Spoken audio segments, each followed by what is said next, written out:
What does this mean over the longer term for U.S. and Russia relations? I fear that this could spiral into a new Cold War. I thought long and seriously about whether to use that term. But I think that is a fair description of what could develop today. It's certainly going to lead to an increase in military expenditures and military emphasis in both countries.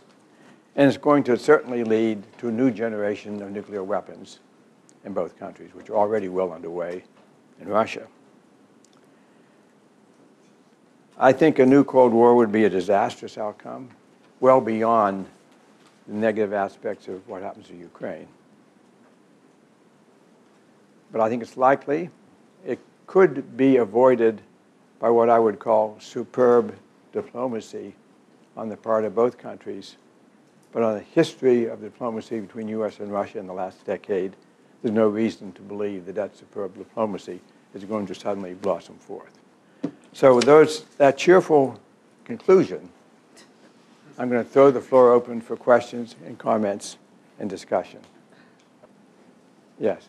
Martha, could you help me with the questions, please? Yes, I will. You call on them and repeat the questions, too, for my feeble ears. Okay, yes.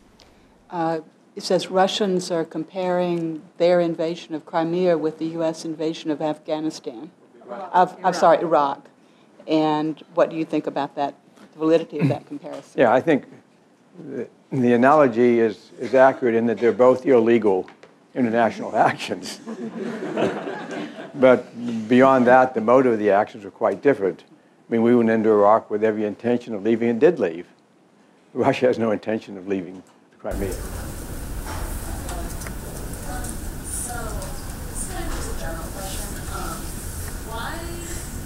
Why did NATO decide to expand all the way to Russia's borders, knowing that it would be such like a provocative action towards Russia? At the time, actually, there were two countries under consideration, Ukraine and Georgia. And there were a pretty strong element in NATO. First of all, both Ukraine and Georgia desperately wanted to become members of NATO for reasons that have become obvious. They feared what was going to happen to them from Russia, and they felt being members of NATO would make that less likely. Why did NATO not willing to move forward on this? Because NATO, a member of NATO, when you become a member of NATO, you are automatically becoming part of a collective security. It's not just a boys' club. You know, it's a collective security system. And then the principal clause that would be in effect here is that if any country to invade Georgia or to invade Russia, it would be considered an invasion of all countries. And so all of NATO members would be called upon to use military force to stop that. And so the question asked by members of NATO, if Russia invades Georgia, are we willing to send a military force into Georgia to fight Russia? And for the reasons I've talked about, who has the cards, most NATO nations decided no. This was during the Bush administration, and I think there were many in the Bush administration who would have said yes. But even if they'd said yes, they don't have the ability to control a NATO outcome. And many European members of NATO, Germany in particular, had no interest at all in sending military force into Georgia. So I think the reason for not offering membership to Georgia and Ukraine had to do with NATO's belief that they would not be willing to make good on their collective security clause.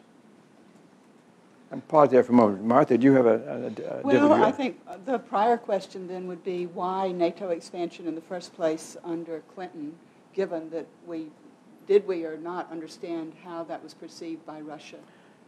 I must say that when I was secretary at the time, I opposed that. Mm-hmm. And to such an extent that I asked the president to hold a meeting of the National Security Council where I could present my views of why we should not be doing this at this time. Mm-hmm.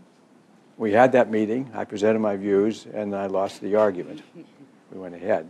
I felt so strongly I almost stepped down from the administration at that time. My concern being then, which unfortunately turned out to be all too true, that this was going to make it impossible to ever get the positive cooperative relationships with Russia we needed so that we could deal in a different way with those problems. But anyway, we did move ahead with that.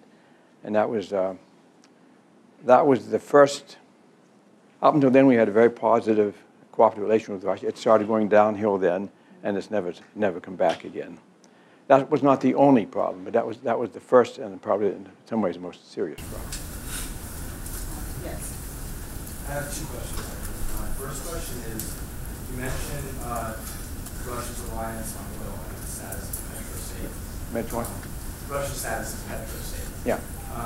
Today, Gazprom stock price is almost 14%, and the Russian ruble fell to a record low against the dollar. So I was wondering if you could expand on how these economic concerns will affect Russia's policy in Ukraine. Yeah. And my second question is... Quickly. Yeah. The Ukraine... So how is the fall of gas prices and the collapse of the ruble going to affect Russian decisions? And then sort of Ukraine, your second question essentially is why Ukraine? How much of a potential EU or U.S. bailout are they going to receive? Yeah. Will Ukraine receive a bailout from? I think it is Unlikely. highly unlikely that the European Union will come forward with 35 or even $15 billion. I could be wrong about that, but I would be really, really surprised if that were to happen. Even if it did happen, I think it's too late, but that's another question. And the other part of the question had to do with the collapse in gas prices and the ruble, and will that affect Russian behavior? I don't think it'll affect Russia's behavior. Russia's moving for geopolitical reasons in which Putin believes very strongly.